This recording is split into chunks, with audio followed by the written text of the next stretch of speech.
Android phone কোনো আশাকর্মী পায়নি।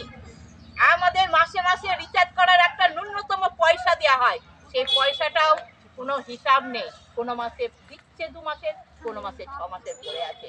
এখন পর্যন্ত 2-3 মাসের আমরা ইনসেন্টিভ পাইনি।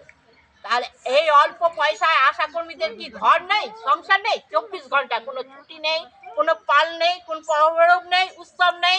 আজকে বিডিও অফিস থেকে ফোন করছে, এই তোমরা চলে এসো ট্রেনিং এ। তারপরে আবাস যোজনার মতো কাজ, তারপরে লক্ষ্মী ভান্ডার কার্ড হয়েছে, কে বার্ধক্য ভাতা পায়, কে রেশন কার্ড আছে, কে হ্যান্ডিক্যাপের টাকা পায়, এমন গুরুত্বপূর্ণ সার্ভেগুলো আমাদেরকে দিয়ে করাচ্ছেন। স্যার, এর জন্য কোনো পারিশ্রমিক আছে? না, তোমাদের নাম তো আমরাই দিইনি, যে নাম দিয়েছে তার কাছে চলে যাও।